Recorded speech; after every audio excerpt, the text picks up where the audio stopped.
First, I want to say thank you for coming out this afternoon for today's ceremony. You know, it's nice to see such a great crowd. We had several of our elected officials in the audience today, including Tom Salisbury from Senator Blunt's office, and Matt Berry from Congressman Sam Graves' office is here today with us as well. So great to have so many of our public officials, members of the St. Joseph community, members of the campus community. It's a great day. And I'm sure you're happy that we're having this inside. Yeah, we can another clap on that. That'd be all right with me. It's cold out there. I hate it when it's under 70 degrees.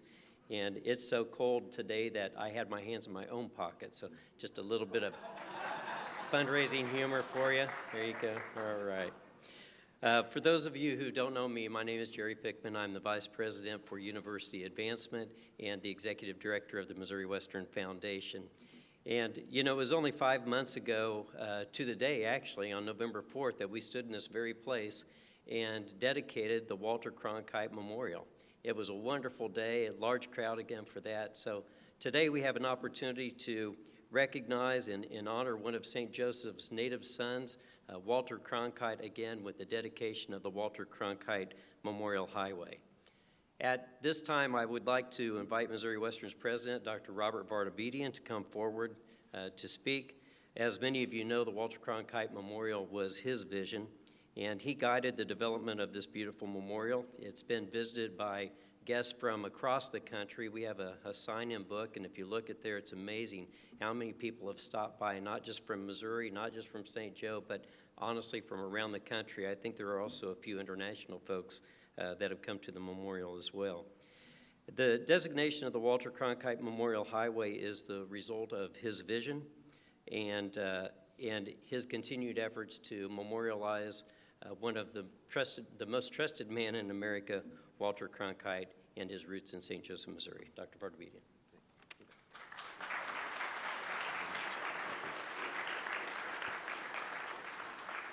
Well, thank you all very much for being here at the dedication of the Walter Cronkite Memorial Highway. This is another wonderful event for us and a very nice crowd, so thank you.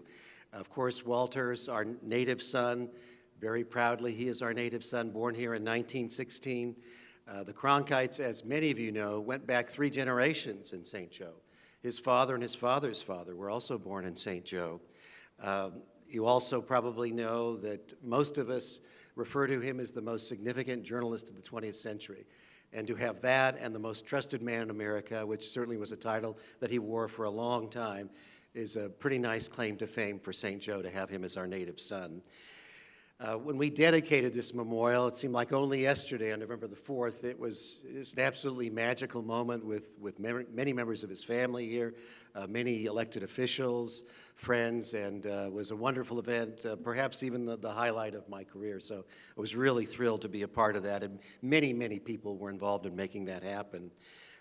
As I've said numerous times before, it is very easy to memorialize someone of Walter Cronkite's stature, and he stood for many important values: journalistic integrity, trust, kind man, empathic man, very intelligent man, and some very important values in our society. So again, to memorialize him has been an absolute labor of love for me and for others. The logical next step for us was to dedicate a stretch of our highway, the Belt Highway, to Walter Cronkite. And Ann Pierce, my assistant, worked very diligently on a number of different angles to make that happen. But it seemed to be the logical thing to do, and by golly, today we're doing it, and I'll show you in just a sec exactly what we're talking about. I do want to thank, beyond Ann, a number of people who helped make this possible. My thanks to the Missouri Department of Transportation for facilitating this effort. Members of the Missouri Department of Transportation, raise your hand and be recognized. Thank you so much.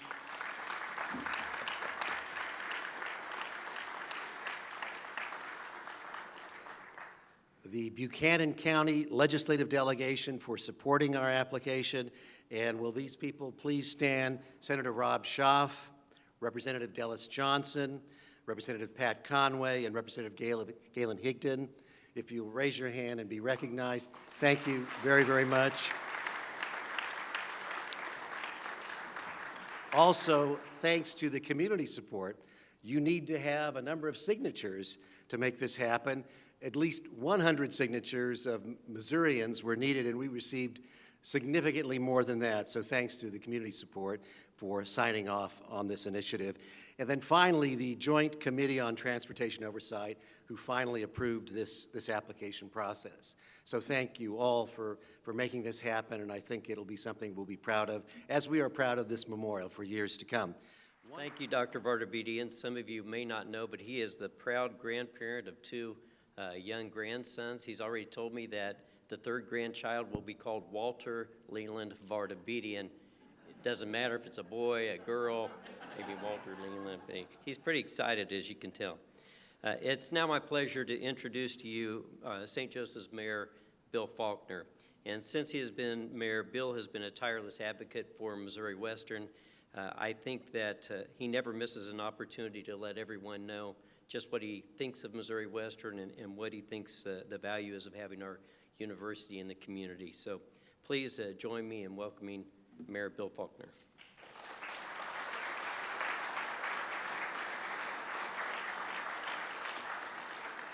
You know, it's always great to come out to this university, and it seems like we're out here all the time because they do such a wonderful job putting this community forward and standing behind us and working with this community to move things forward. And I would like to thank Missouri Western State University and Dr. Vardabedian for working with MoDOT and all the legislators to get this done. And you know, it's kind of interesting that the man who paved the way for future journalists to come now has a stretch of pavement in his name. Thank you very much.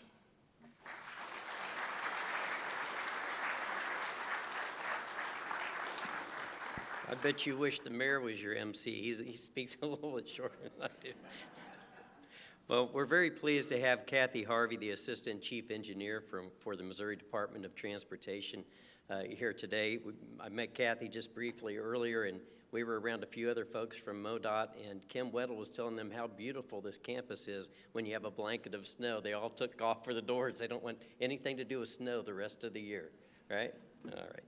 Well, Kathy, thank you so much for being here. She has overseen the Memorial Highway Program, or oversees the Memorial Highway Program, and was very helpful in facilitating the naming of the Walter Cronkite Memorial Highway. Would you come forward and say a few words, please?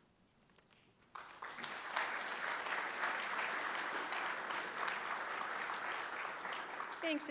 It's a pleasure to be here and representing the Missouri Department of Transportation today as we honor the late Walter Cronkite, the legendary newsman and the St. Joseph native, who reported events from World War II to the Beatles, from the assassination of John F. Kennedy to the hostage crisis in Iran. The Memorial Highway and Bridge designation process was passed by the Missouri General Assembly in 2005. And since that time, over 160 highways in the state of Missouri have been designated as memorial highways. The Memorial Highway and Bridge Designation Program ties local stories and people and communities together to recognize the contributions of Missouri's citizens such as Mr. Cronkite. So I want to say a special thank you to Ann Pierce and all the people at the Missouri Western who worked to get this section of highway dedicated, and to the legislators who worked to get the bill through the General Assembly. Mr. Cronkite was named the most trusted man in America by a public opinion poll, and MoDOT strives to have that level of trust with all of the citizens in the state of Missouri. We have engaged citizens for the past year, asking them about their vision of the future of transportation in the state of Missouri, and we used that feedback as we updated our long-range transportation plan, where we came up with a sustainable and economically viable transportation vision that will take us into the future with all the needs that we have as a state. Excuse me. Missourians clearly told us as we went around the state that they want us to continue to take care of the roads that we have. They told us they want us to continue to improve the safety of all of our facilities. They want projects to tie to economic development and job growth. And they want transportation alternatives like transit and rail, water, bike and pedestrian facilities. But I'm here to tell you that we're going to have a tough future ahead of us to keep our highways in good condition. The way transportation is funded in Missouri and across the country Our construction budget has fallen to a level where we're going to be able to maintain a system, but do very little past that. In the next few years, our budget will fall below the level that is necessary to keep this system maintained. We are highly dependent on fuel taxes, as you all know, which is a diminishing revenue source. And vehicles are more fuel efficient every day. People are choosing to drive fewer miles. And that leaves us with difficult decisions to make as we go forward. Knowing what the desires and the needs for the state of Missouri are with transportation, we will strive to continue to make those tough choices to keep our system safe and to keep our folks moving around the state. Thanks again for allowing the Department of Transportation to be here with you.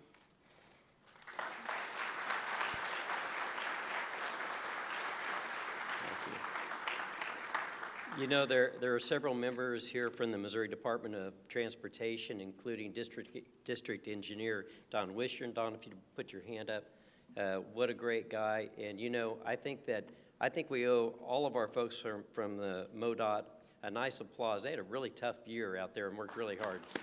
So,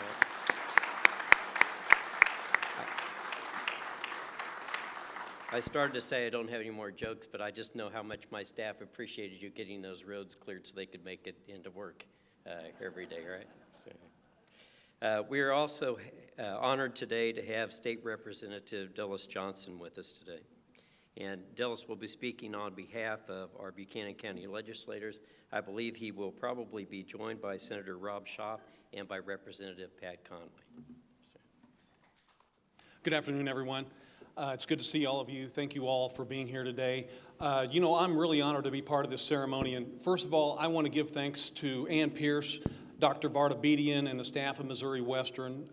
Their never-ending work, they allowed us to accomplish this easy goal in the legislature, which is normally much harder to name a highway. And through their groundwork, they laid it a process that was much easier for us to rename this highway. So thank you for your efforts, Ann. Thank you for your efforts, Dr. Varda Bedian. And thank you, Missouri Western and MoDOT, for all the work that you put into this as well. I appreciate you all being here today. You know, I was reading a little bit of the autobiography of Walter Cronkite earlier today, and he was born in Dr. Gray's Lying Hospital here in St. Joseph, which honestly is a hospital that I've never heard of before I read that book. But he traveled on his third day of life. His dad took him to go vote at the firehouse on Frederick Avenue, which I'm sure is Station 9 at Frederick and 22nd. And they voted very enthusiastically for Woodrow Wilson because Woodrow Wilson had promised to keep America out of the war. Well, obviously things changed. America got involved in World War I. Walter Cronkite's entire family became involved in World War I. And who would have known just a few years later, Walter Cronkite was traveling through Europe and Northern Africa reporting on World War II. He reported on the Battle of the Bulge. He was there during the Normandy invasion.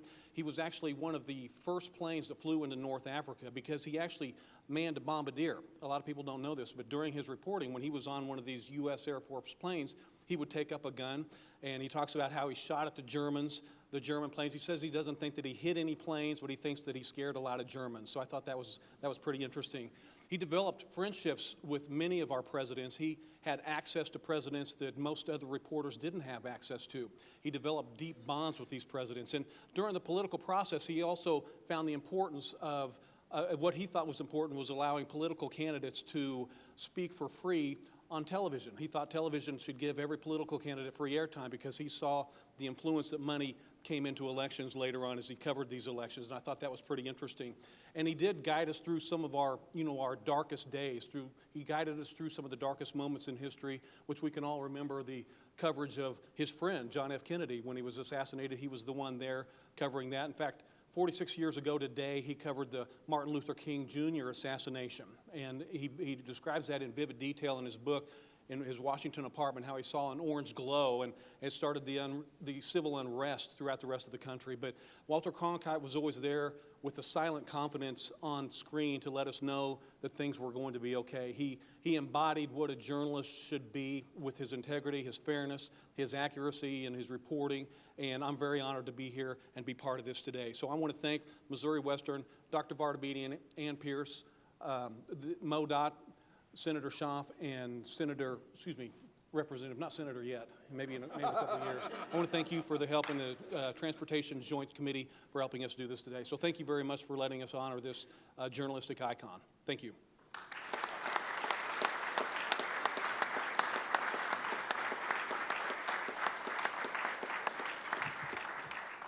Well, now is the moment I think we've all been waiting for, the unveiling of the Walter Cronkite Memorial Highway sign. So have our platform party come forward, and I believe our senators and, or senator and representatives. We're working hard. All right. I'm sorry, excuse me. Go right ahead. I'll move out of the way, Chris.